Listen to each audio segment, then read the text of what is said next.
Bonjour, bienvenue à tous dans ce grand débat consacré à la santé des femmes et plus précisément au numérique au service de la santé des femmes parce que les besoins sont là, donc logiquement le marché aussi et des solutions et des entreprises spécifiques apparaissent peu à peu. Les femmes, faut-il le rappeler, mais ça fait toujours bien de le dire, c'est plus de la moitié de l'humanité, 51 naissances de femmes pour 49 naissances d'hommes, rappelons-le, elles ne sont donc pas minoritaires et le marché dont nous allons parler ce matin est évalué à 50 milliards de dollars rien que pour l'année prochaine. Ça aussi, c'est un chiffre qu'il est important de préciser parce que c'est un secteur qui est souvent méconnu, voire méprisé. Et vous allez le voir, cette table ronde est là aussi pour faire tomber donc beaucoup de clichés sur la santé des femmes et pour rappeler qu'il y a de véritables opportunités pour les acteurs de la e-santé à condition qu'ils soient à l'écoute. Et c'est ce que nous allons voir avec nos 4 invités. Emmanuelle Pierga, fondatrice de la société Tandem Comme Santé, membre du comité Femmes de Santé. Emmanuelle, on peut peut-être rappeler juste en quelques mots ce qu'est ce comité Femmes de Santé ? Oui, alors prenez le micro. Voilà. C'est mieux avec le micro, c'est vrai. Donc, Femmes de Santé, c'est un collectif de 2700 personnes. Alors, je dis à dessein personnes, puisque nous avons quand même sur les 2750 hommes.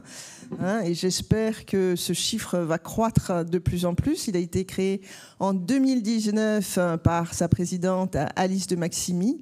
Et l'objectif, il est double. Il est à la fois de réduire les égalités hommes-femmes dans le secteur de la santé. Ce que disait Alice, c'est qu'elle est partie d'un constat, par exemple, j'illustre, 28% des agrégés en médecine sont des femmes, alors que l'immense majorité des étudiants en médecine sont des étudiantes. Il y a à peu près 70% d'étudiants en médecine. Donc, on essaye de donner... Alors, si elles ne veulent pas devenir agrégées en médecine, c'est pas un problème, mais il faut qu'il y ait une égalité des chances sur les postes à responsabilité dans le secteur de la santé. Et c'est pour ça que le collectif de santé, de femmes de santé se bat, il faut dire les choses comme elles sont. Et le deuxième objectif qui va nous intéresser plus particulièrement dans ce débat, c'est la santé de la femme. Et attirer à la fois la lumière sur la santé de la femme, essayer de la qualifier, de la soutenir, de l'accompagner. Christelle Bonny est avec nous également, cofondatrice de l'association Femtech France, présidente aussi d'une autre association, Sextech for Good. Même question, présentation rapide, Christelle, de ces deux structures. Oui, merci. Donc Femtech France, c'est une association qui est née il y a à peu près 1 an et qui a pour but de fédérer toutes les startups qui innovent en santé des femmes et donc de les accompagner et d'essayer de faire, par exemple, émerger aussi des sujets et des solutions. Et Sextech for Good, fédère aussi des startups, mais elles qui sont engagées dans toutes les innovations, dans tous les domaines de la sexualité. Donc bien sûr, il y a le plaisir, mais aussi l'éducation, la santé, la sécurité des seniors et des personnes en situation de handicap. Ouais, et vous avez vous-même d'ailleurs créé et dirigé une société dans le secteur de la sextech. On a la chance quand même d'avoir 4 femmes entrepreneurs, entrepreneuses, je ne sais pas comment il faut dire, autour de cette table aujourd'hui. Pauline Dorgeval, cofondatrice, dirigeante de deuxièmeavis.fr. Vous aviez été récompensée ici même dans cette université de la e-santé à Castres par un trophée il y a quelques années. On peut peut-être rappeler ce qu'est Deuxième Avis, comment ça fonctionne ? Oui, alors Deuxième Avis, c'est un service qui permet aux patients ou à leurs médecins de transférer un dossier et d'avoir accès à des pontes, à des médecins référents dans leur pathologie sur la base donc d'un dossier complet et en moins de 7 jours. Voilà. Et une très très belle réussite en matière de développement. Vous nous l'expliquerez tout à l'heure, comment vous avez trouvé d'abord votre business model. Et aujourd'hui, c'est plus de 30 millions de personnes en France qui peuvent bénéficier de vos services. Et puis enfin, exactement, une autre femme entrepreneur avec nous qu'on est très heureux d'accueillir, qui a fait le déplacement depuis Berlin pour participer à cette table ronde et à cette université. Airini Rapti, vous avez créé la société INE qui permet aux femmes, entre autres, de mieux connaître, on verra tout à l'heure, leur période de fertilité avec des tests salivaires à réaliser de manière très très simple à la maison. Puis vous nous expliquerez comment votre société connaît une très très belle croissance. Alors je disais, que cette table ronde, elle était là tout d'abord pour faire tomber pas mal de clichés, surtout pour nous les hommes, on va dire les choses telles qu'elles sont. Et le premier cliché, paradoxalement, ce serait celui d'une égalité homme-femme en matière de santé. On est persuadé, au moins du côté masculin, qu'il y a vraiment une égalité totale de traitement entre les femmes et les hommes. Eh bien non, ce n'est pas du tout égalitaire, tout simplement parce que la santé des femmes a été pensée par des hommes. Emmanuel Pierga, expliquez-nous un petit peu tout ça. Oui, alors je vais prendre déjà un exemple, je pense très parlant. Les essais cliniques genrés datent d'il y a 15 ans. Hein, c'est-à-dire que jusque-là, les talons, c'était les hommes. Dans les corps de patients, on avait peu de femmes et majoritairement des hommes. Oui, majoritairement des hommes. Oui, il y a une pathologie criante là-dessus, c'était le sida. Par exemple, le sida, il y avait très peu de tests sur les femmes, 11%, c'est le chiffre que j'ai, qui est un chiffre INSERM. Donc, en fait, lorsque vous faites des essais cliniques, je vais vous dérouler quelque chose d'assez logique et je vais ouvrir des portes ouvertes, mais ça vous montre à quel point, effectivement, nous étions, comme vous le dites, Lionel, dans un monde d'hommes. C'est-à-dire qu'à partir du moment où on fait des essais cliniques avec uniquement une physiologie masculine, le médicament n'est pas adapté à la physiologie féminine. On a des hormones qui sont différentes, on a des tailles, poids qui sont différents. Donc, en fait, on nous a administré des médicaments pendant des années qui ont été faits pour les hommes et éventuellement aussi avec des posologies qui étaient faites pour les hommes. Donc, ça a pu avoir, alors on ne va pas déclencher un problème sanitaire, mais ça a pu avoir des effets même délétères sur la physiologie des femmes. Donc ça, c'est la première inégalité. Il y a une autre chose aussi qui vient des femmes elles-mêmes, mais qui est culturelle, c'est que les femmes, avant de s'occuper d'elles-mêmes et notamment de leur santé, elles s'occupent des autres. Bon, alors bien sûr, il y a les mères de famille, mais toutes les femmes ne sont pas mères de famille, je vous le rappelle. Mais d'abord, les femmes de famille, elles s'occupent de leurs enfants, et ça conduit à un renoncement aux soins sur leur santé elle-même. Il y a des reports de soins, et je pense qu'on aura des témoignages dans ce sens-là, sur des suivis, notamment des suivis gynécologiques qui sont extrêmement importants, sur des mammos, vous savez à quel point c'est important. Et donc les femmes elles-mêmes, parce que d'une certaine manière, elles ont été éduquées comme ça, il faut qu'elles s'occupent de l'autre avant elles-mêmes, elles renoncent à leurs soins. Donc ça, c'est aussi quelque part, on est un peu quelque part dans un monde d'hommes où la femme doit s'occuper de l'autre, où la santé est portée par la santé des autres est portée par la femme. Donc ça, c'est effectivement quelque chose d'assez important, et elle souffre de cette fameuse charge mentale dont on parle de plus en plus et qui fait qu'elle ne s'occupe pas de sa propre santé. Vous nous disiez qui n'est pas très commun, que les essais vraiment genrés datent de 15 ans seulement, ce qui est pratiquement rien. Vous dites aussi qu'il y a certaines pathologies pour lesquelles on connaît bien les symptômes masculins, on connaît moins les symptômes féminins, et ça peut même arriver à des erreurs de diagnostic ou des erreurs médicales derrière. Oui, le premier cas criant, c'est la crise cardiaque. Les femmes ne font pas leur crise cardiaque de la même manière que les hommes. Donc, comme on a dans la tête des symptômes masculins, les femmes ne reconnaissent pas qu'elles sont en train de faire un infarctus. Très concrètement, c'est quoi la différence ? Alors, je ne suis pas médecin, donc j'espère que les médecins ne m'en voudront pas, mais je crois que l'homme, c'est le poids dans la poitrine, et les femmes, c'est plus les fourmillements, c'est beaucoup moins, en fait, évident, même en termes de diagnostic.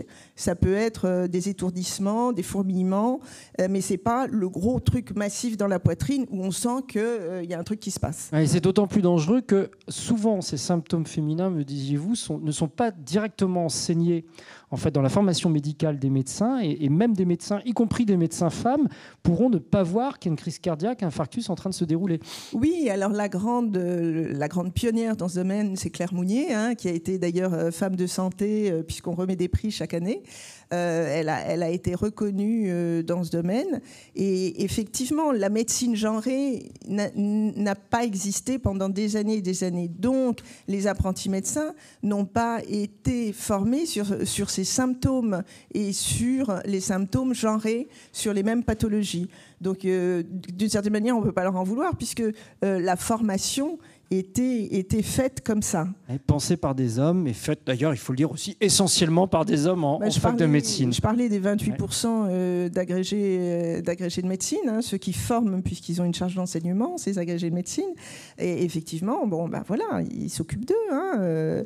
Il y a une dernière chose, je voudrais quand même dire, toujours sur ces biais, c'est que pendant des années, il y a un certain nombre de pathologies purement féminines qui ont été négligées. Il y a eu un grand programme endométriose par le président Macron, donc ça vous montre que quand on veut s'occuper d'une pathologie féminine, 7 à 10 ans d'errance diagnostique avec des douleurs affreuses quand même. Donc voilà, et comme les filles ont des règles, t'as des règles, t'as qu'à souffrir.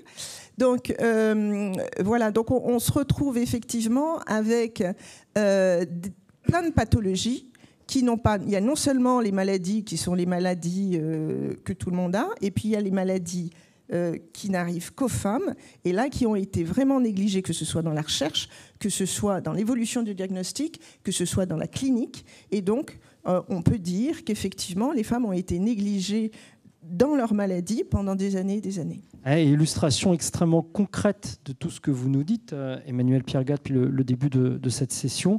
On le voit avec vous, Pauline d'Orgeval, c'est une pathologie féminine qui est chez vous la première cause je sais pas comment on dit, de demande ou de recours à deuxième avis. Effectivement, c'est l'endométriose, et en quelques années, parce qu'en fait, ça fait 3-4 ans qu'on entend vraiment parler de l'endométriose, que les médecins généralistes ou les gynécologues ou les sages-femmes, du coup, font des recherches en endométriose. On va rappeler peut-être en quelques mots ce qu'est l'endométriose. Alors pareil, je ne suis pas médecin, mais... Non, l'endométriose, ce que je comprends, c'est que c'est des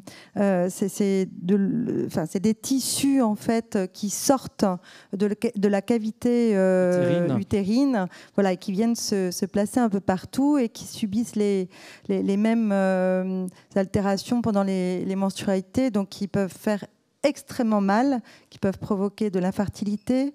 Voilà. Et puis c'est des douleurs, donc c'est effectivement des tissus utérins qui se développent hors cavité utérine et qui vont entraîner des douleurs extrêmement importantes, mais pas que des douleurs, malheureusement, des risques d'infertilité, des problèmes digestifs, et ça c'est du quotidien, douloureux, gênant pour les femmes. Ça va altérer aussi l'humeur, la santé mentale, ce qui est normal quand on a aussi des douleurs physiques aussi fortes. Donc c'est pas un petit symptôme entre guillemets d'une femme qui aurait ses règles et qui aurait quelques douleurs liées à ses règles. On n'est pas du tout là-dedans. Pas du tout là-dedans, mais sauf que effectivement, comme majoritairement c'était les gynécologues étaient des hommes, j'ai envie de dire le fait d'avoir mal, c'est ce que tu disais, Emmanuel, le fait d'avoir mal, c'est normal, vous avez vos règles, vous avez mal, c'est normal.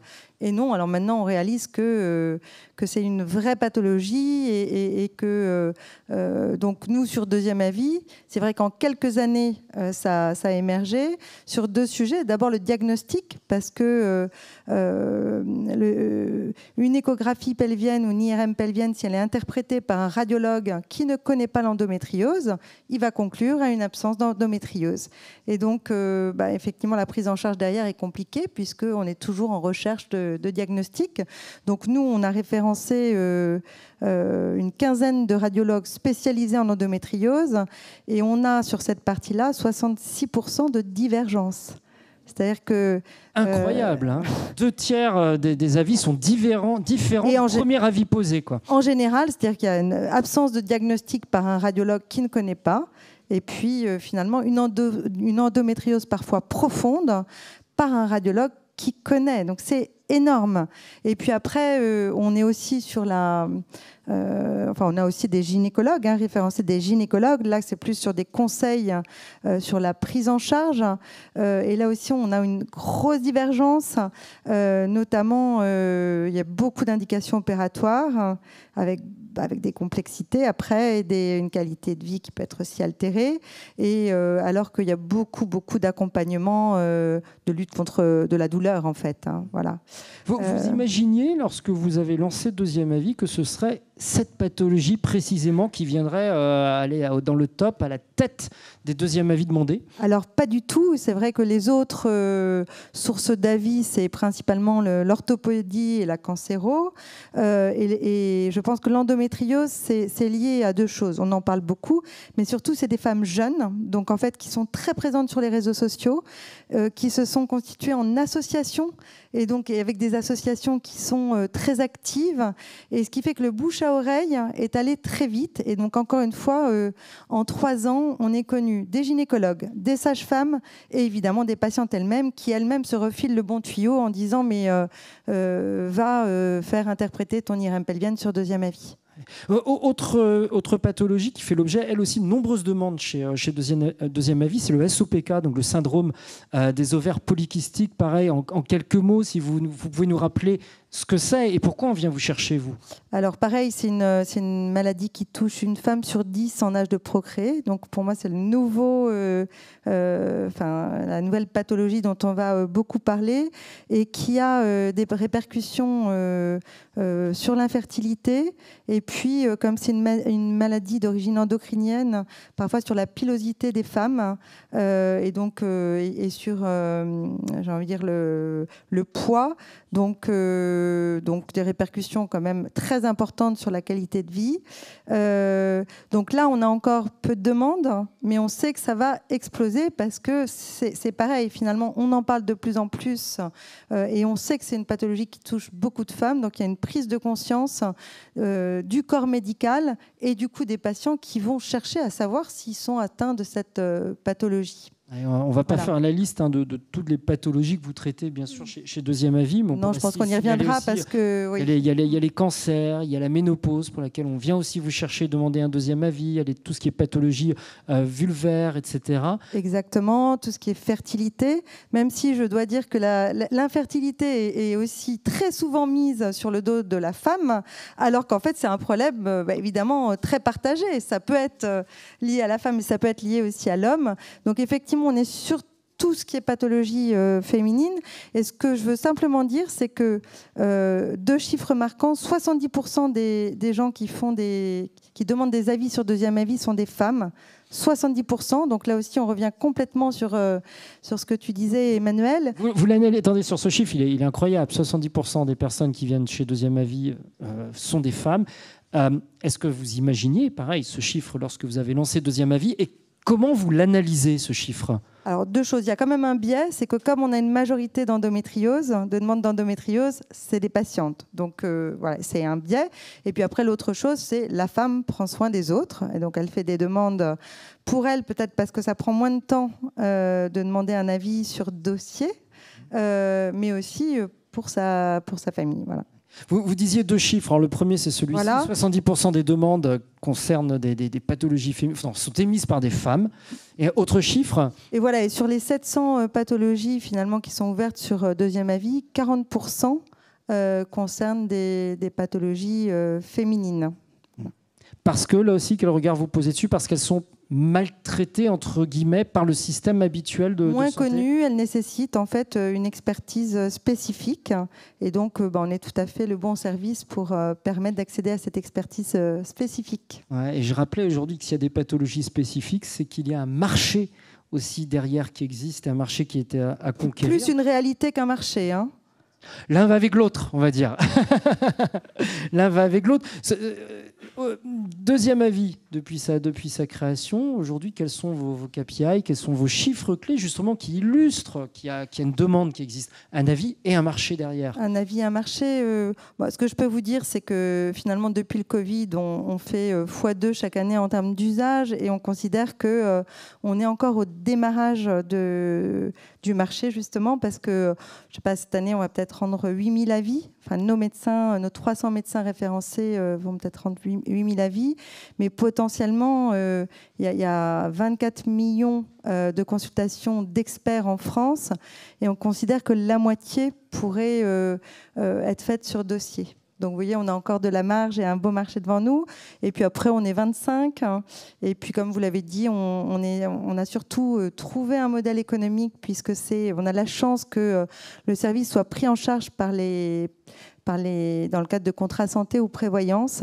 Et on couvre pour l'instant 30 millions de patients qui ont accès gracieusement au service. Donc ça, c'est formidable. Une belle levée de fonds aussi.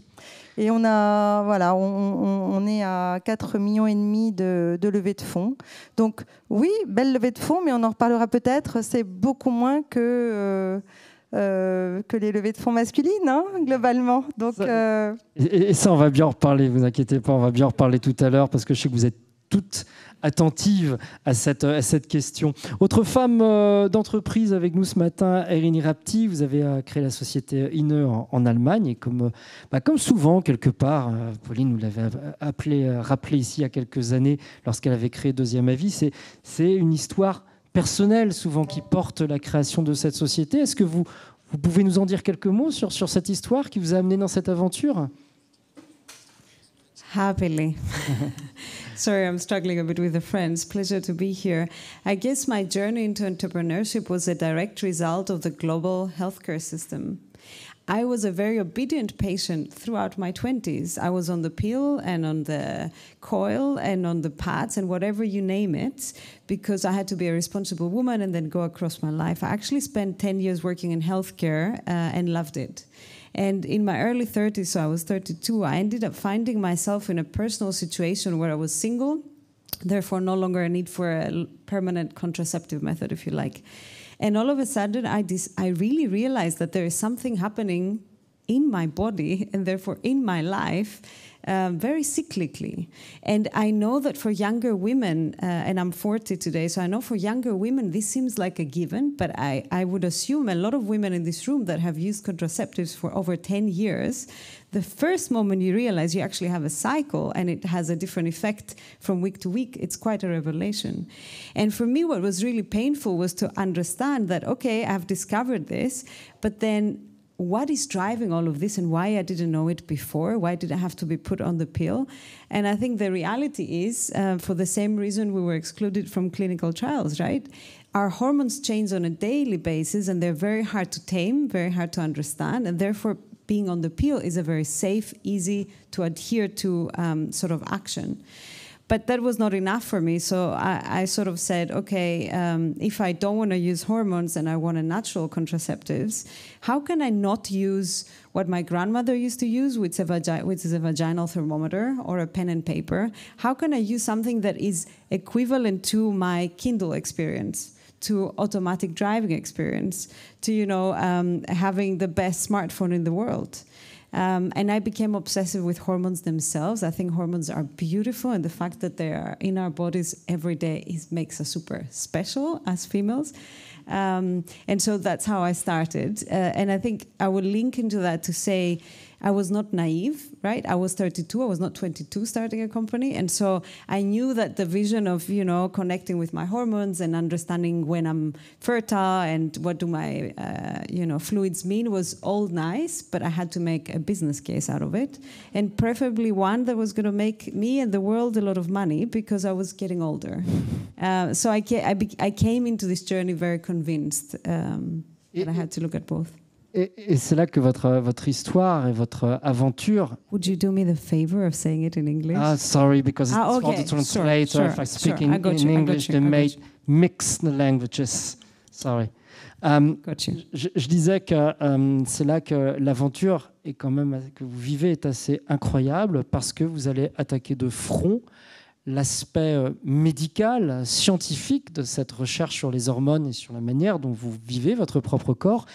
Et l'aspect business et création d'entreprise. Est-ce que vous pouvez nous décrire comment vous avez vécu ces mois de création de votre société? Happily, but I didn't feel like I was fighting any system. I was operating outside the system, which I think was a blessing to me. So whilst I had worked in healthcare, I'm not a medical professional, so I was a very interested product person. And so I spent about 6 months trying to understand the physiological and medical meaning of hormones. And by that, I mean an Evernote where I would capture all articles, interviews with experts. I reached out to all professors, doctors. I don't even know why they gave me time. I interviewed them, and then I sort of organized their answers. And I had a full-time job. It was just an obsession, And then moving on from that, I used, business innovation, if you like, methods to try and understand what could we create as a product that would be medically and scientifically valid, that would take us to hormones themselves, so not by product, not temperature, not electrochemical changes in your vagina, but hormones themselves, that will be easy to use for women, and that would have a subscription model. Therefore, it would make a very interesting business case. And so I spent about 6 months doing that scientific research, and then another 6 months talking to women, very simply going into tracking apps had started to come up at the time, and they all had the early days, if you remember, before big confidentiality laws, they had a community button with discussions going on and women sharing their charts and their cycles. So I just went in there and said, I'm building the next big thing. Will you have 20 minutes for me? And back then it was Skype interviews. So I just tried to understand, would they like something? What would they use? And I think I was very lucky that I was outside the system. Now, when I decided to quit my job and move to Berlin to start this, then my luck started to be a problem, because I had to connect into a healthcare system, into an investment system, into a biotech system. I started a biotech company. We needed to build a lab, but I was not a university spin-off. So no one would give me lab space, even if I had money to put scientists there to do research. So there was a romantic phase on being outside the system, and then a hard phase trying to get yourself accepted within the system. C'est ce que vous nous dites. Ce que vous nous dites est extrêmement surprenant. On est habitué beaucoup, en général, lorsque nous voyons des créateurs d'entreprises avec un cœur d'entreprise qui est médical, dans la volonté de créer du device, une solution purement scientifique et médicale. Beaucoup de créateurs sont eux-mêmes professeurs d'université, spécialistes de tel ou tel domaine, ou se sont associés avec quelqu'un qui fait du business, mais en ayant de très très solides bases scientifiques en interne dans l'entreprise. Vous avez monté cette entreprise sans être vous-même endocrinologue ou sans être médecin, ou avoir un médecin à votre côté qui possède la moitié du capital de l'entreprise. Ça a dû être extrêmement compliqué. I don't know any other way, so I cannot answer differently. But you have on the panel 4 women who are not doctors, and we're all working in that industry. So I think that's a good example of how women are trying to take their health into their hands. I think specifically talking about my company, I basically had the luxury of having worked for over a decade in the corporate world, therefore having had savings. And so I had the luxury to take time and invest my money in understanding the problem. And then I used my connections to raise capital to hire experts. So one thing that we have in Europe really well defined is regulatory structure. You cannot build a medical company without being regulated. And therefore, you can build whatever you want in the world unless it is following medical regulations. You're not going to ship anything to customers. So yes, you can have an Irini who has an idea and spends her time and money investigating it, but you do need experts to build a product and ship a product. And I just want to say that entrepreneurs don't fit one mold. And I do get really angry when we talk about, certain characteristics of what a founder looks like and what the right person looks like. I mean, we all know the famous example of a Stanford dropout who was supposed to be medical, and then she just misused it. So I think we need to be a bit more inclusive about different examples of how you might start a medical company. And thankfully, I work with scientific and medical colleagues for a long time. Et vous avez donc développé, on va peut-être le voir, parce qu'on est sur votre site internet en même temps, vous avez donc développé un tout petit objet, un petit device tout blanc, alors on va retrouver la bonne page tout à l'heure, qui permet de faire des tests salivaires pour les femmes adolescentes. Yeah, you can just click on the little inner sign on the top left, and then it will take you to the home page so you can see the actual product. Voilà, donc on va demander à à la régie de cliquer là-dessus. Oui, donc un petit objet. Non, ils vont revenir sur la page, la homepage, s'ils peuvent. Un petit objet blanc, très, très joliment designé, qui permet donc à une femme de faire des tests salivaires à domicile. Est-ce que vous pouvez nous expliquer comment fonctionnent ces tests, le temps qu'on retrouve la bonne page avec le bon objet dessus? En haut à gauche, voilà, tout à fait. Entendu. Est-ce que vous pouvez nous expliquer en tout cas comment fonctionne ce principe de test salivaire? Wow, spot on. I'm going to do it as you scroll through. So INE actually has 3 components. It has a little reader, which you see there, but if you keep on scrolling, it has a small saliva test. There you go. You collect saliva for 30 seconds, and you do that on a daily basis. And then it's a lateral flow technology similar to what is used for pregnancy tests or COVID tests, but just designed in a way that you don't need any external buffering system or different things to use to make the test run. And then you insert it into a reader, and it starts... Un petit peu plus bas, justement, on va le voir. It's okay, it was in the front. It's okay. And then this test you insert in the reader, and it takes real-time measurement of your hormones for that particular day. And then all the data is sent to a backend. And in the backend, we collect your cycle information, your symptoms, but also your weight, any other perhaps symptoms you might have that point to irregular cycles or endometriosis or PCOS. And right now we measure progesterone, which is one of the main hormones we focused on for various reasons. It's a beautiful hormone. I feel that takes you from your follicular phase to like showing you whether you ovulated or not, and then plays a key part on the first trimester of your pregnancy for miscarriage, huge part on your perimenopause and post and actual menopause. So beautiful hormone to start with. Aujourd'hui, votre système, il est commercialisé dans quel pays, quel continent, quelle zone? So INE is a medical device in Europe. So we're a Class 2 regulated medical device. And we have customers in the DACH region, so Germany, Austria, and Switzerland, and the UK. We also have a B2B partnership in the US, and we have sort of a version of our algorithm which helps women in perimenopause to understand whether they're in early or mid or late perimenopause, but that's only for US women. Combien de salariés? Quel chiffre d'affaires?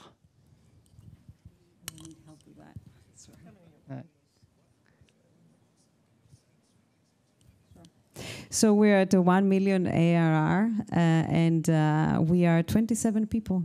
Ce qui est une très très belle réussite. Hein. Déjà, félicitations pour ce très très beau démarrage. Levée de fonds, combien? Comment s'est passée la levée de fonds?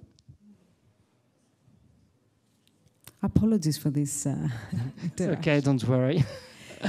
We've raised 17 million euros to date, which I believe is very little for what we had to build. And I know that it's much more than other health startups raise.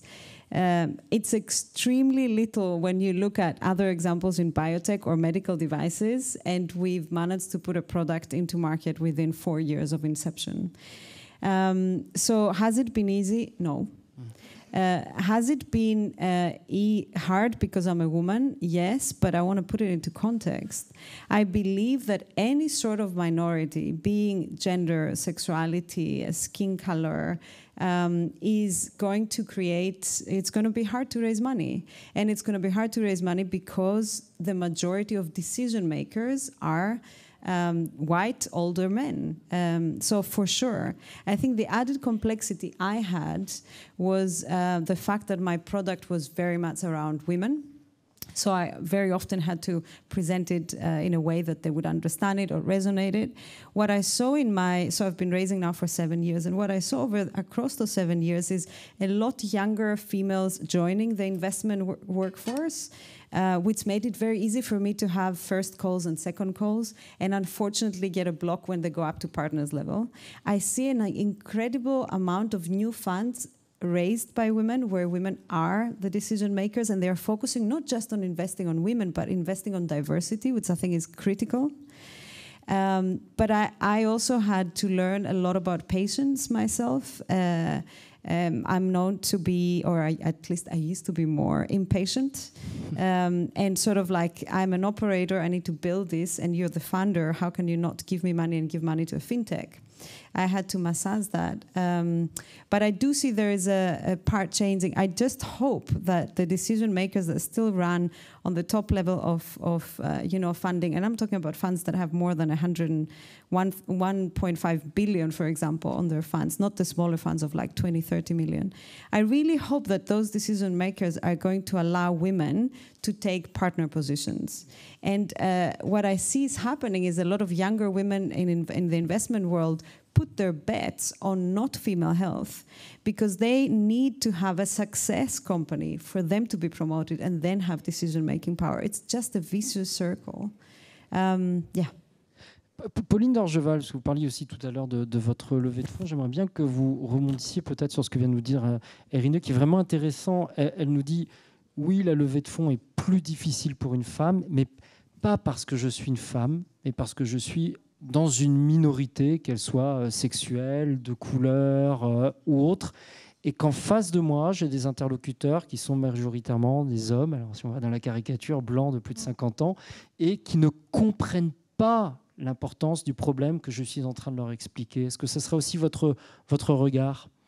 Alors, je suis tout à fait d'accord avec ça, mais je pense qu'en plus, les femmes n'osent pas demander beaucoup. C'est-à-dire qu'elles ont peur de décevoir ou peur de ne pas être à la hauteur. Il y a toujours ce syndrome de l'imposteur qui est quand même un peu présent. Et donc, on veut être sûr de réussir. Et donc, quand on voit les grosses levées de fonds, c'est des gros paris pour lesquels il faut des gros montants. C'est beaucoup et je pense qu'il faut éduquer très en amont, puisque parfois quand je m'adresse à des jeunes femmes, je dis, vous savez, c'est le même travail que vous leviez 70 millions ou 300 000 euros.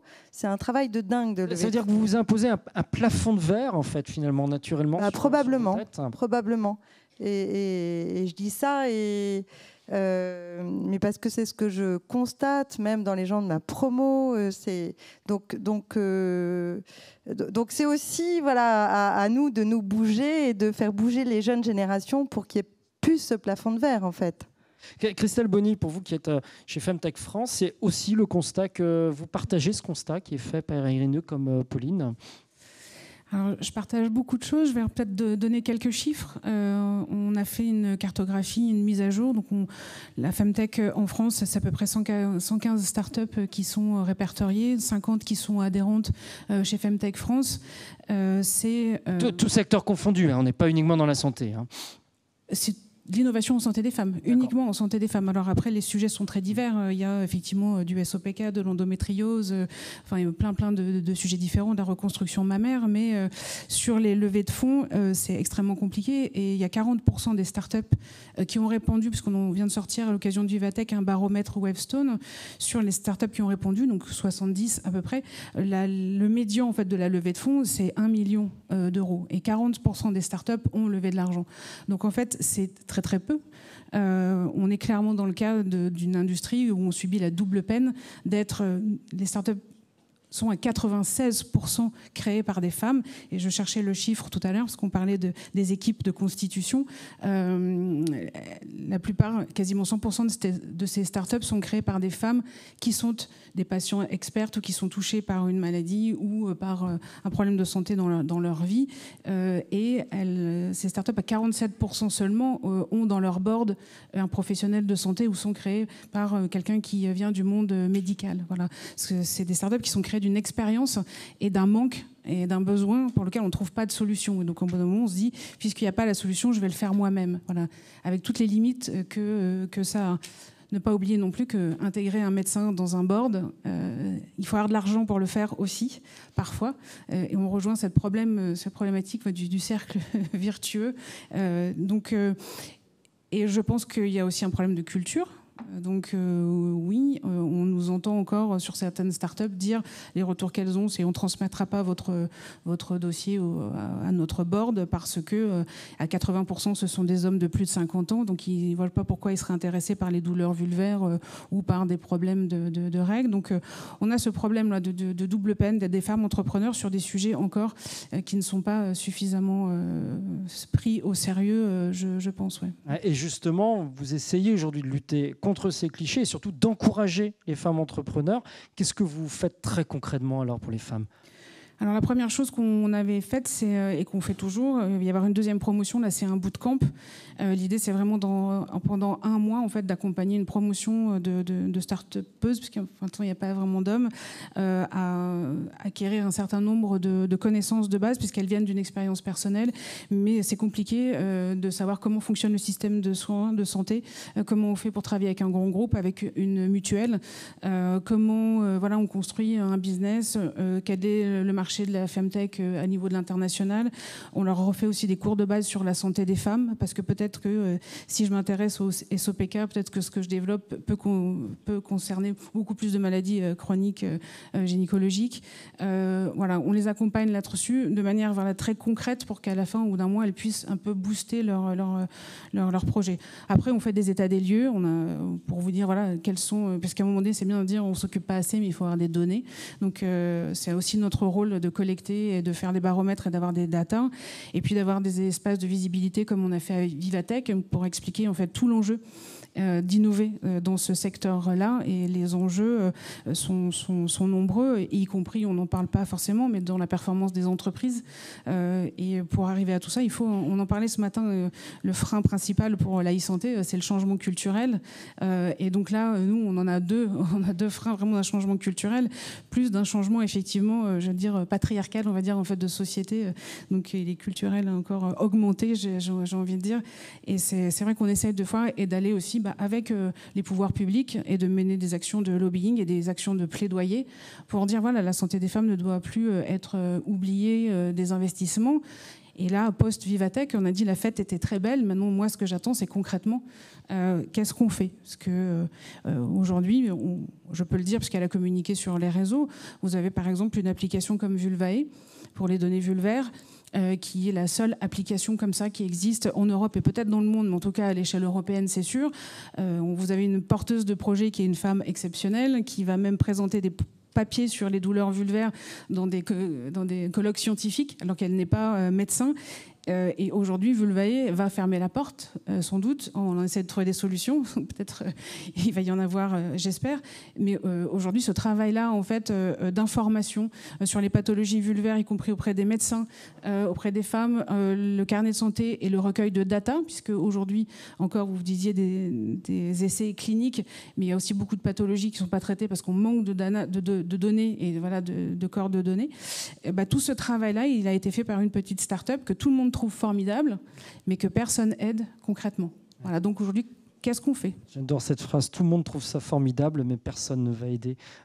Concrètement, vous dites d'ailleurs qu'en France, on serait plutôt en retard par rapport à ce qui va se passer aux États-Unis ou en Grande-Bretagne à ce sujet ? Mais on est déjà en retard, et c'est pour ça qu'on alerte. Et c'est pas, on le voit sur les levées de fonds. Heureusement, on a quelques entreprises qui ont réussi, mais pas assez, et sur des montants qui sont extrêmement petits. Quand vous regardez à l'international, rien que cette semaine, on a une start-up qui n'a pas encore vraiment sorti son produit, qui s'appelle Caraway, qui est une application pour la santé des jeunes femmes, pour des consultations en ligne, donc téléconseil, télémédecine, approche globale avec plusieurs praticiens. Elles avaient déjà fait un premier tour de 10 millions. Elles refont un second tour à 16 millions. On a des startups en France ici qui développent la même chose depuis longtemps et qui n'ont rien. Nada. Donc, il y a un moment donné, c'est compliqué, même ces startups-là, où on va leur dire il faut faire des données, des études cliniques, il faut faire un certain nombre de choses, il faut avoir des boards avec des médecins. Mais tout ça, ça coûte de l'argent, ça coûte du temps. Et si on ne le finance pas, ça n'existe pas. Et vous avez même des startups qui vont aller se développer à l'étranger parce qu'elles n'arrivent pas à percer en France, parce que vous dites qu'il y a une espèce de barrage culturel. C'est vrai qu'il y a deux choses. Le risque, c'est de voir en France, et on en a déjà parlé ce matin sur certaines cliniques qui arrivent, c'est que si nous, on ne le développe pas, en fait, il y a d'autres startups à l'étranger qui le font et qui vont venir ici prendre des places de marché sur cette question de la santé. Donc ça doit nous interroger. Et puis deux, c'est souvent de dire à nos startups, quand elles développent des choses, peut-être que la France n'est pas le marché sur lequel vous devez aller en priorité, puisque on a ce problème culturel d'avoir l'impression que la santé est gratuite. Et donc, si il y en a 68% des startups là, qui ont répondu au baromètre, qui disent vouloir développer des produits et services qui devraient être remboursés par la sécurité sociale. On comprend pourquoi, sauf que ça risque de pas marcher parce qu'on a bien vu ce matin que pour financer, y compris les thérapies digitales, voilà, ça va être compliqué. Et donc, ça crée aussi de la médecine à deux vitesses. Enfin, ça pose plein de questions. Mais elles ont intérêt à aller sur des marchés où les femmes sont déjà habituées à acheter des produits ou des services. Je vais vous passer la parole, Emmanuel, parce que je vois que vous voulez réagir. J'ai deux sociétés quand même que vous m'aviez citées, Christelle Bonny, qui sont assez représentatives de ce que vous dites. Vous m'avez parlé de Perifit, qui fait de la rééducation du périnée. Physimed aussi, qui est sur le même marché. Si vous pouvez un petit peu expliquer comment les difficultés auxquelles ces sociétés se sont confrontées en France. C'est pas tant des difficultés, c'est d'aller là où effectivement il y avait le marché, les femmes pour l'acheter. Et c'est vrai que les deux sont des sondes périnéales avec des applications et un peu de gamification pour la rééducation au travail du périnée. Physimed, elles ont réussi à se faire rembourser de certaines mutuelles en Allemagne, ce qui n'est pas encore le cas en France. Et Perifit, en fait, son premier marché, ça a été l'Australie, après l'Allemagne. Et en fait, ce sont des pays où la rééducation du périnée en postpartum n'ont pas pris en charge par le système de santé. Donc nous, on a la chance des femmes, donc on a des séances de kiné qui vont être remboursées, donc on ne va pas forcément mettre 100 € dans cet appareil-là. Quand on est dans un pays où ça n'est pas pris en charge, on va mettre 100 € pour avoir l'appareil pour faire la rééducation à domicile. Emmanuel, vous vouliez réagir? Non, je voulais juste apporter quelques nuances, rajouter une nuance sur les chiffres pour montrer là où ça fait mal. Il y a effectivement ce baromètre Wavestone qui a été fait par la Femtech à l'occasion de Vivatech, et on voit que la Femtech dans le monde est en train de littéralement exploser. Mais littéralement exploser. Rien que sur la France, il y a deux chiffres moi, qui m'ont beaucoup impressionné. C'est qu'en 2022, il y avait 80 start-up Femtech. Donc Femtech, c'est littéralement consacré à la santé des femmes via le numérique. Et en 2023, c'était juste au moment en juin, il y en avait à peu près 115, donc une augmentation de 40%. Je vous demande quel secteur a une augmentation en 7 mois de 40%. Il n'y en a aucun. Ouais. Donc, si je peux juste mesurer, parce que c'est le premier baromètre, la cartographie, c'est nous qui l'avons faite. Donc oui, tout à fait. Il faut aussi faire attention que quand nous, on s'est lancé, la première carto qu'on a faite, les 85, il y en avait peut-être plus, mais qui nous avaient échappé parce qu'on a fait avec les moyens du bord. Donc, oui, c'est possible. Oui, il y a quand même une augmentation, ça c'est sûr, mais peut-être pas autant. C'est juste que on n'était pas connus. C'est juste. En fait, c'était juste pour vous dire que c'était en forte croissance, au potentiel. Là où ça commence à aller moins bien, et c'est pour ça que relire à tous les chiffres qui ont été donnés à l'aune de cette explication-là, c'est quand il faut commencer à avoir une rentabilité. Et là, les femmes, elles ont quand même beaucoup plus de mal. Elles n'osent pas, toutes les inhibitions qu'elles ont font qu'elles n'arrivent pas à passer la seconde, et elles n'arrivent pas à passer au stade de la scale-up. Elles ne sont pas aidées non plus pour passer justement à ce seuil de rentabilité qui vont faire qu'elles vont basculer dans la phase d'industrialisation. Et c'est là où effectivement on a les banquiers qui ne donnent pas le deuxième prêt ou qui ne donnent pas le premier. Et c'est ça que je regrette à titre personnel et même sur le développement, parce que sur tout ce qui est santé de la femme, on est en phase rattrapage. C'est en train effectivement de se développer énormément parce qu'on a négligé la santé de la femme pendant des années, qu'elles ont pris leur destin en main. 96%, c'est ce qu'a dit Christelle, et c'est ce qui montre le baromètre, 96% des fondatrices de Femtech sont des femmes, alors qu'en parallèle, la moyenne, c'est 76% d'hommes qui sont fondateurs de start-up. Hein. Donc, vous voyez un peu le chiffre quand même. Donc, tout ça fait que au moment où elles peuvent développer une activité, les choses se freinent. C'est pas tellement à l'amorçage, mais c'est véritablement dans la phase d'industrialisation. Et c'est dommage parce que c'est là que c'est critique. Christelle, vous voulez réagir, puis je demanderai son avis aussi à Irini aussi dans la Nous, ce qu'on constate, c'est qu'il y a quand même des problèmes, il y a encore vraiment des problèmes d'amorçage, et il faut aussi dissocier deux champs, c'est la santé et le bien-être. Oui. En santé, il va y avoir des appels à projets, il va y avoir peut-être des aides, il va y avoir voilà. Si on est sur le bien-être, là c'est aussi très différent. Et pourquoi ? C'est parce que on va aussi avoir des fonds qui nous disent, et on a ce retour-là de les projets vont pas être assez innovants d'un point de vue techno, et ils sont peut-être pas ambitieux au niveau de l'internationalisation. Et moi je dis sur la santé des femmes, sur le bien-être et la gestion des douleurs, il y a plein d'applications en fait qui ont une vraie utilité, et même dans les parcours de soins ou la prise en charge de la qualité de vie. Sauf que si elles doivent être toujours financées par des fonds qui s'attendent à faire x10 en 5 ans sur le chiffre d'affaires, ça ne marchera pas. Donc aujourd'hui, c'est aussi comment on se pose la question d'avoir des fonds qui financent aussi de l'impact sociétal ou de la qualité de vie et qui n'attendent pas les mêmes retours sur investissement et les mêmes, j'ai envie de dire, sur des business, parce qu'on a besoin aussi de ça. Irini, justement, est-ce que vous avez été confronté, vous aussi, à ce que nous disent Emmanuel et Christelle, à savoir la difficulté, alors, de passer l'amorçage, mais d'aller ensuite vers le deuxième, troisième tour autour de la fondation de la société, d'avoir des demandes de retour sur investissement extrêmement forts, tout en ayant peur du manque de rentabilité d'un projet centré sur les femmes. Absolutely. The further you go, it's really, it's a paradox. The further you go into a business in female health, the harder it is to raise money. And what that means is that innovation becomes second priority, and it's a missed opportunity, and founders get tired, etc. I want to give two things to the group that I have learned in these 7 years. The first one is there's absolute global explosion in femtech. There's no doubt. What that also means is that there's very little money given in small pockets.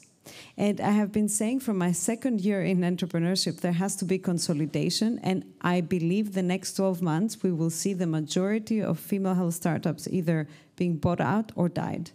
It's a horrible market out there, and we are going to be the ones that get hit the most. So I don't want to be a bringer of bad news, but this is the harsh reality.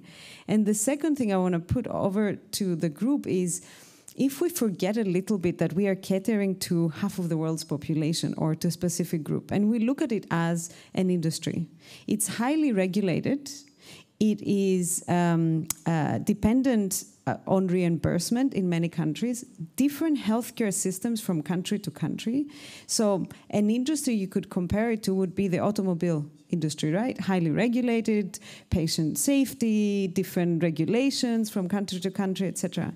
But what do you do in automobile when you want to bring innovation? There's also you put shitloads of money on it. Otherwise, you don't bring it forward. And here we're looking at it and we're just thinking, oh, I have a new fund and it can give a 100K ticket. And great, I think it's amazing. But if we don't throw a lot of capital to the right teams with the right ideas, we're not going to bring this where it needs to be, is my 2 cents. Pauline d'Orgeval, j'étais surpris d'abord, des chiffres que vous nous avez donnés tout à l'heure du nombre de requêtes de femmes, 70% de mémoire sur deuxième avis, et de l'importance aussi des pathologies féminines pour lesquelles vous avez des requêtes. Et paradoxalement, lorsque l'on va sur votre site, ça n'apparaît pas. On a envie de dire, mais allez-y, mettez-le en avant, que vous avez aussi une expertise en endométriose, que vous avez une expertise en SOPK, que vous avez une expertise sur certaines pathologies, que vous êtes vraiment au service des femmes. Est-ce que là aussi, vous avez un plafond de verre qui est au-dessus de vous ? Si vous le mettiez, finalement, ça serait contre-productif pour votre site ? Alors, pas du tout. Là, je vais en rediscuter avec mes équipes marketing, mais c'est vrai que, encore une fois, c'est assez récent qu'il y ait cette suprématie, cette montée de l'endométriose, du SOPK, etc. Donc là, j'ai pas de parti pris du tout, et on va voir s'il faut le mettre plus en valeur, ne serait-ce que dans les témoignages. C'est vrai qu'on le traduit beaucoup, on fait beaucoup de webinaires à destination des bénéficiaires, notamment des contrats santé-prévoyance, et on fait aussi des webinaires médecins. Et là, sur ces webinaires, on est assez centré sur la santé des femmes, les cancers féminins, l'endométriose, le SOPK, etc. Et donc, dans la partie blog ou contenu webinaire, voilà, ça se voit, mais vous avez raison, ça me frappe que on est quand même un service pour tout le monde. Oui. Et on pouvait se poser la question si c'était dans le plafond de verre, effectivement, ou les plafonds de verre qu'on est en train d'évoquer depuis le début de cette table ronde. Pas du tout. Est-ce que je peux juste réagir à ce que vous disiez quand même, par exemple, nous, on est une entreprise à mission. Et je pense que des entreprises les femmes tech pourraient aussi être nombreuses, être entreprises à mission ou Bicorp, voilà. Et il existe quand même de plus en plus des fonds à impact social avec des exigences de TRI moins importantes et surtout avec des longueurs. C'est-à-dire qu'on n'est pas un fonds. Moi, j'ai monté une boîte avant, donc je sais, un fonds, au bout de 5 ans, il a envie de revendre, ou alors que vous rentriez en bourse, etc. Les fonds à impact, c'est quand même des fonds à temps long. Et donc, voilà, c'est peut-être aussi quelque chose à promouvoir dans la Femtech, même si... Moi, je me rends compte que c'est quand même nous, on a 3 fonds à impact social dans notre capital. C'est finalement une double exigence. Vous devez quand même trouver votre modèle économique. Et on n'a pas de référence. Et en plus, c'est nouveau, donc voilà. Et en plus, il y a une exigence d'impact très fort. Et tout ça est nouveau. Donc, on ne sait pas tellement ce que sera la suite. Mais... Lorsque vous parlez des fonds, justement, c'est intéressant. On a mené une table ronde, je ne sais plus si c'était l'année dernière ou il y a 2 ans, sur cette même scène. On avait un fonds catalan spécialisé Femtech, spécialisé santé des femmes. Est-ce que pour vous, c'est la bonne solution, finalement ? Quitte à dire je suis dans une minorité, j'ai du mal à être compris, je vais passer par des fonds qui sont spécialement dirigés pour moi. J'ai envie de dire qu'à court terme, ça peut être une bonne solution. Par contre, à long terme, on aura réussi quand il n'y aura plus de fonds spécialisés. Voilà ma réaction, mais je pense que j'ai la même que vous. Je vais poser la même question à Christelle et puis à Irini aussi. Est-ce que l'avenir passe par ce type de fonds que l'on avait reçu, par exemple, ici il y a 2 ans ? Je pense que oui. Malheureusement, c'est ce qu'on même les quotas de femmes en politique et autres. Si on n'était pas passé par là, on aurait encore beaucoup plus de retard. Et c'est comme le féminisme. On espère qu'un jour, on n'aura plus besoin d'utiliser ce mot-là. Irini, c'est aussi votre sentiment. Peut-être vu d'Allemagne, les choses sont un peu différentes, ou vu de Grèce, puisque vous êtes grec d'origine. I am a Greek originally, and I have neither Greek nor German investors. Mm-hmm. And that doesn't say much about the German ecosystem, but what it does say, what I have experienced is that it's very important to have specialist funds, absolutely, because then they attract LPs that are more patient, that want to, link the outcomes of their businesses they invest into, specific guidelines. At the same time, we do need mainstream funding organizations, Sequoia, AZ, 12, like the big players, to understand the global opportunity of female health. And to do that, we need to have great successes in female health. So it is, I am very convinced the landscape will be changed. And I do believe small funds will help us prove that we can be unicorns and have a couple of those, so then the interest goes over to the big funds. Yeah. Emmanuel, on a parlé beaucoup de levée de fonds. On peut parler aussi un peu de technique, cette fois-ci un petit peu pure, puisque c'est aussi l'une des questions de cette table ronde. Qu'est-ce que le numérique spécifiquement peut apporter aujourd'hui ou demain à la santé des femmes ? Le numérique, en fait, il stimule l'itération. Tout ce qui est maladie chronique, il peut tout à fait l'accompagner. Il y a la distance également, il y a l'ubiquité, le fait de ne pas être dans le même endroit. Donc le numérique, il est tout à fait fait en règle générale. C'est ce qu'on voit pendant ces 2 jours. Et depuis que les gens étudient le numérique et la santé, il a toutes ces possibilités. mais sur toutes les maladies chroniques féminines, à partir du moment où il est adapté, il est très utile, hein, sur sur l'endométriose, sur le SOPK, sur ce genre de maladies.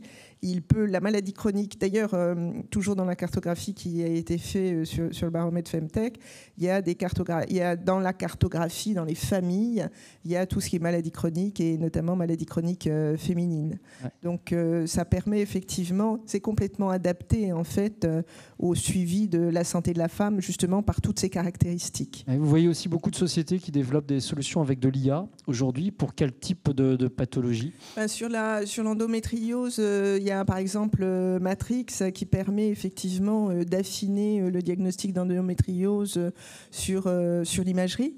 Hein. Donc ça, c'est quelque chose qui permet un premier diagnostic et ensuite il est affiné par le médecin. Donc c'est pas mal utilisé dans ce cadre-là. En fait, si vous regardez, la santé numérique est utilisée, dans son usage, est utilisée en règle générale comme il est utilisé en ce moment sur les suivis, la télésurveillance, la téléconsultation. Il y a même une boîte de téléconsultation spécifiquement sur les pathologies féminines. Mais la couche qu'on rajoute, c'est qu'effectivement, on applique ce numérique au féminin. Parmi les projets structurants que développe le collectif Femmes de Santé, il y a un institut de santé de la femme. Alors c'est pour quand? C'est pour qui? C'est pourquoi? Alors, c'est pour quand, j'aimerais bien savoir. En tout cas, parce que ça ne dépend pas que de nous. Je vais vous faire un peu la genèse. Donc, le collectif Femmes de Santé réunit chaque année, dans le cadre d'états généraux, des 2 jours où il y a une espèce de think tank où on essaye de régler un phénomène de société. En l'occurrence, l'année dernière, on s'est concentré sur la santé de la femme. Donc, il y a eu cette prise de conscience et on s'est dit, alors, on est un think tank, mais on est aussi un do tank, c'est-à-dire que, ok, on a posé le problème, c'est quoi la solution? La solution pour analyser, accompagner, soutenir, promouvoir la santé de la femme, c'est de le réunir dans un seul et même écrin qui va s'appeler l'Institut de la santé de la femme, où vous allez retrouver de la recherche, où vous allez retrouver des start-up dédiées à la santé de la femme, où vous allez retrouver de la formation. En fait, tous les moyens pour justement mettre en avant la santé de la femme, mais aussi résoudre le fait qu'on soit à égalité en termes d'accès aux soins et d'approche clinique sur les pathologies féminines, doit être concentré dans un seul et même endroit, d'une certaine manière, où on va réunir l'ensemble des chercheurs, des entrepreneurs, etc. Donc, on est face à un véritable phénomène de société. Hein. Donc, on a saisi les pouvoirs publics. Symboliquement, Alice de Maximi, qui est la présidente de Femmes de Santé, a lu à la fin des États généraux une lettre à Agnès Firmin-Lebaudot, qui c'était la ministre déléguée, spécialement déléguée aux professionnels de santé, a lu une lettre en disant qu'elle souhaitait effectivement, donc elle a donné 30 initiatives possibles et qu'elle souhaitait terminer en disant qu'elle espérait être appuyée par la puissance publique pour financer, le nerf de la guerre, c'est important, pour financer cet institut de santé de la femme. Donc, à l'heure actuelle, où on en est? Donc, le problème a été posé.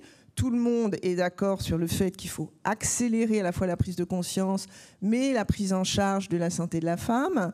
Elle est suivie, en tout cas, si vous suivez Alice régulièrement sur les réseaux sociaux, elle a quand même les faveurs de 3 ministres, qui sont Isabelle Rome sur l'égalité, Agnès Firmin-Lebaudot. Il y a effectivement François Braun qui vient de temps en temps à ces manifestations, et le 4e est Stanislas Guérini sur la partie fonctionnaire. Donc, où on en est, c'est que le concept est là, les forces vives sont là. On a fait d'ailleurs le 8 mars, Christelle parlait de Vulvae, la fondatrice de Vulvae a été récompensée dans le cadre des startups qui pouvaient être inclus dans la santé de la femme. Maintenant, il nous faut de l'argent, soyons clairs. Donc là, l'argent, où est-ce qu'on va le trouver? Auprès de l'État, parce qu'on a un système de santé qui, de toute manière, vit de l'argent public. Donc je ne vois pas pourquoi la santé de la femme ne bénéficierait pas aussi de cet argent public. Donc on a officiellement demandé de l'argent au ministre de la Santé pour financer cet institut de santé de la femme, et puis également fait appel à des financeurs privés. Et on est en train de compter nos sous pour pouvoir lancer, je l'espère, l'année prochaine. Mais ça dépend vraiment du financement, cet institut de santé de la femme. Et en tout cas, si on y arrive, je peux vous dire que ce sera une grande avancée, parce que tout sera concentré dans cet institut autour de la santé de la femme. En tout cas, on aura quelque chose qui sera un point de repère. Et on espère bien que la prochaine université de la e-santé viendrait nous présenter l'année prochaine cet institut-là. Juste pour terminer, parce que ce n'est pas anodin non plus, ça pourrait le sembler, mais ça ne l'est pas. La question de la santé de la femme, et notamment la question de la reproduction, la question reproductive, je veux dire, c'est plus qu'un problème de femme, ça devient, et là vous m'avez surpris lorsque vous me l'annonciez, ça devient un problème également d'hommes et un problème planétaire. Pourquoi ? Alors Pauline disait très justement que c'est aussi un problème d'homme, parce que très souvent c'est effectivement les femmes qui portent les enfants, mais de temps en temps il se trouve que la stérilité vient de l'homme. Alors ce que les études montrent, et c'est Élodie Chapelle qui est une des fondatrices qui est la fondatrice d'Elixir Health, et Elixir Health c'est une app qui accompagne la PMA, c'est qu'en 2050 normalement tous les êtres humains auront besoin d'une aide pour faire un enfant. En 2050, tous les êtres humains auront besoin d'une aide pour faire un enfant. C'est ce que les études montrent actuellement. Il y a une baisse de la fertilité, pas uniquement de l'espèce humaine, mais aussi de l'espèce animale, tout court. Les autres animaux en dehors des hommes sont en train de baisser en fertilité. Bon, vous pouvez imaginer pourquoi. Il y a un certain nombre, c'est un des effets de la pollution, mais pas que. Donc, on est en train de... Il y a pas mal de... Dans la cartographie qui a été faite, là encore, par ce très bon baromètre, je le cite souvent parce que moi, j'ai appris beaucoup de choses en le lisant, donc lisez-le, je fais un peu de pub. En fait, tout ce qui est lié à la reproduction fait partie des femtech qui sont particulièrement en train de se développer. Il y a Elixir Health, il y a Louise également, qui est une start-up liée à la coordination, parce que lorsque vous faites une PMA, c'est vraiment, voilà, c'est le train de l'enfer. Qui essaye de coordonner tous les professionnels de santé autour du couple qui essaye d'avoir un enfant. Et ça, c'est un véritable phénomène de société qui, par l'inconscient collectif, est porté par la femme, mais en fait, c'est une affaire de couple. Remettons l'église au milieu du village. C'est ce qui changera probablement la donne, on suppose, dans quelques années. Christelle, vous souhaitiez réagir également là-dessus. Non, mais je suis d'accord. C'est ce qui est rigolo, entre guillemets, et qui va conclure nos échanges, c'est la réalité de la chose. C'est que pourquoi ce sujet-là aussi est prégnant, on en parle plus, et pourquoi aussi il est aussi plus financé, et entre guillemets, pourquoi on en parle plus, c'est parce qu'il concerne aussi les hommes et pas que les femmes. Rini, vous vouliez aussi réagir. Et d'ailleurs, question qui peut sembler idiote, est-ce que votre solution aujourd'hui qui sert aux femmes pourrait être adaptée aux hommes demain ? Absolutely. That said, I don't know if I will be the CEO at that point, because probably my mission will be done. But so the way we developed the technology was to look at biochemically levels of hormones, so limit of detection, for example, that could, and upper limit of detection, that could be applicable to males too. So we don't just look at hormones on the ranges that matter to women. And I think when it comes to fertility, absolutely a lot of money has gone into it because it affects both genders. What's really funny about it is that it's a real, to me, it's a very simple problem, because it's effort result. Like for a man, it's a one-time test, and for a woman, it's a continuous testing period. And yet we test her all the time, and we test him last. It's just, it's a little crazy if you ask me. Ouais, donc encore des pistes, effectivement, dès que les hommes sont concernés, normalement les financements devraient être facilités derrière. Merci à nos 4 femmes entrepreneurs ou entrepreneuses qu'on peut applaudir. Ouais, je vous propose, il nous reste quelques minutes, si vous avez envie de réagir, tout simplement, féliciter, encourager ou de poser des questions, c'est le moment de le faire. Il y a un micro qui est prêt à circuler. S'il y a Ah, Bruno, voilà. Toujours. On est toujours sauvé parce que Bruno est là pour lancer la première question. On va t'apporter un micro. D'abord, je voulais toutes vous féliciter parce que vraiment, vous nous avez exposé les problèmes de manière claire et ça, vraiment, c'est très, très bien. Donc, bravo, déjà. J'ai une question parce que c'est la fin qui m'a fait réagir. Parce qu'à partir du moment où vous dites que c'est un problème d'homme, donc c'est plus un problème de femme. Hein Donc, j'ai dit que c'était un problème de couple. Donc, les deux. Ensuite, le problème de la fertilité, je ne pense pas que ce soit un problème de santé. Vous voyez ce que je veux dire? C'est quelque chose d'autre. Le fait de faire des enfants, on n'est pas malade quand on fait un enfant, vous voyez ce que je veux dire? Et c'est ça qui me gêne un peu. C'est-à-dire que vous n'êtes pas dans le domaine de la santé, puisque quand on fait des enfants, on n'est pas malade.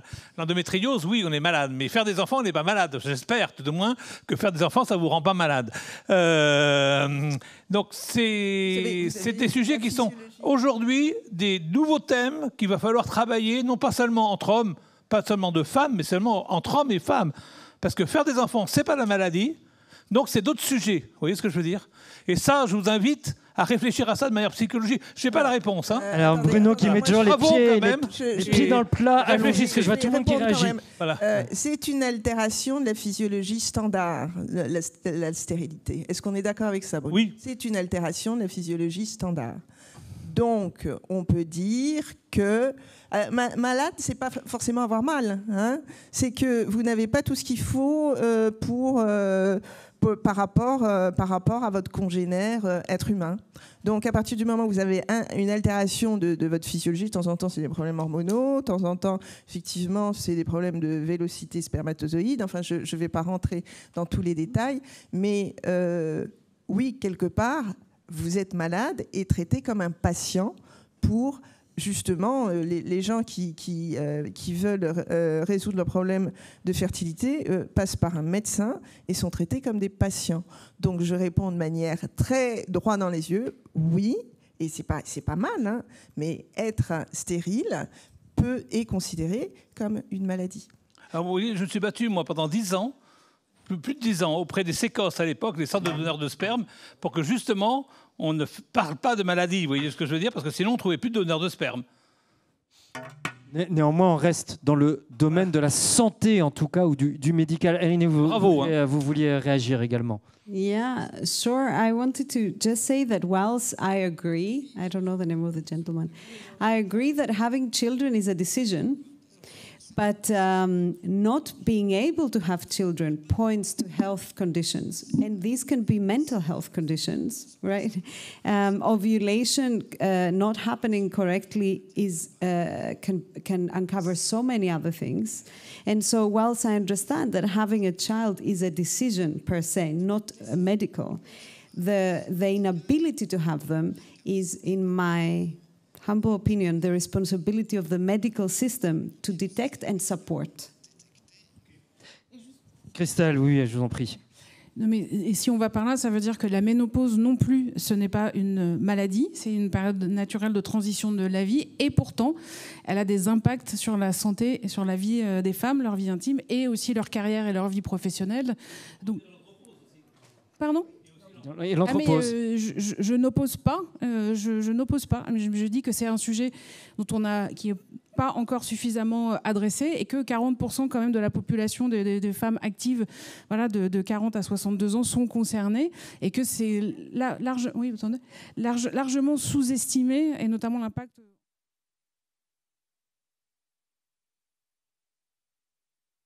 Sur les questions en tout cas de reproduction, il faut aujourd'hui dire que ça n'affecte pas que le Nord, ça affecte également l'ensemble de la planète, Afrique y compris.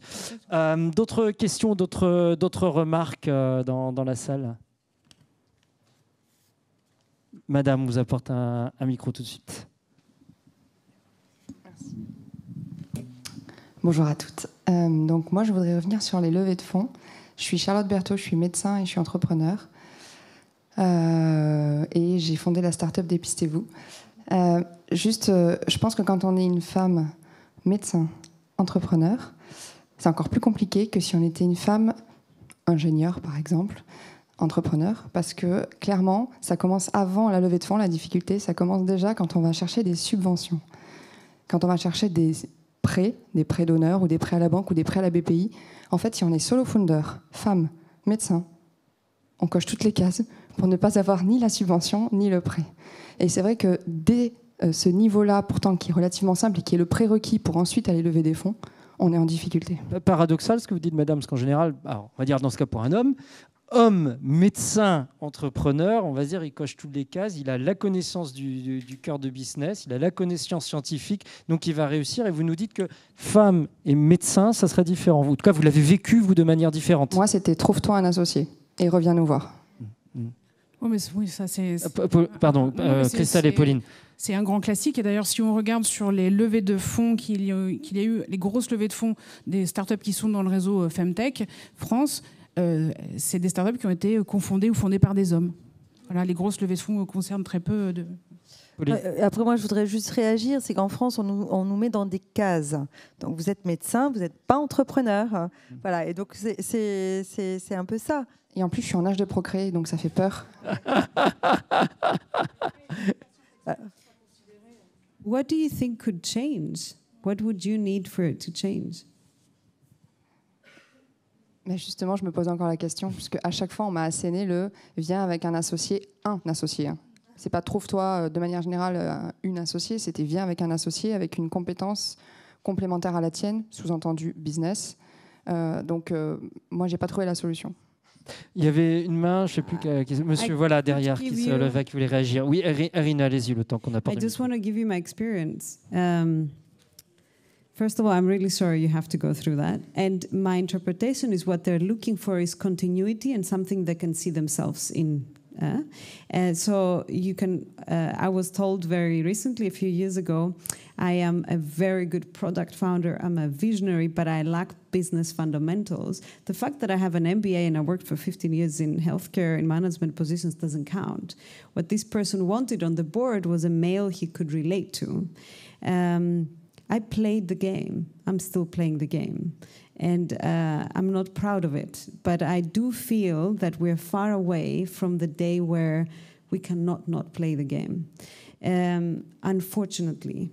So I brought in someone that could play the role. That said, I took a long time to do that until I found someone that I trusted.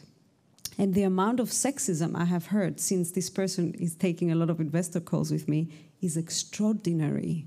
So I want to prepare you, that, if I may, from my experience, that bringing a male person in is not necessarily going to make how you feel better. It's going to make the process easier, but you will be I was confronted with higher amounts of sexism just because the comparison was right there. But I did get my results. Et malheureusement, comme on dit, si tu vas à Rome, fais comme les Romains. Monsieur, pardon, monsieur, vous voulez parler? Je voulais juste dire que en fait, ça commence dès la médecine. Quand tu rentres dans la chambre d'un patient et que tu es une femme médecin, on dit bonjour à l'externe, en disant bonjour monsieur, bonjour au docteur, alors qu'il est externe et que toi, tu es son senior. Et ça commence dès ce niveau-là, en fait. Donc, c'est une question d'habitude, mais c'est toujours aussi désagréable. Monsieur. C'est totalement vrai. Donc, Adrien Guénégo, moi aussi, je suis médecin et je me lance dans l'entrepreneuriat.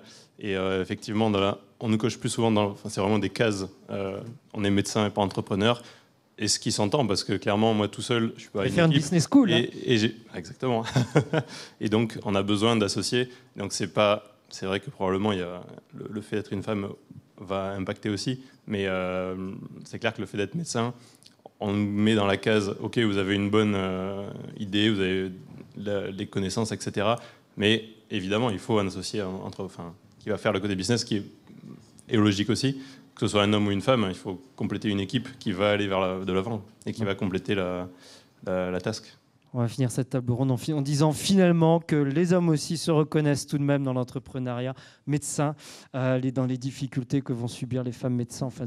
Merci à nos 4 invités de cette table ronde consacrée donc au numérique et à la santé des femmes.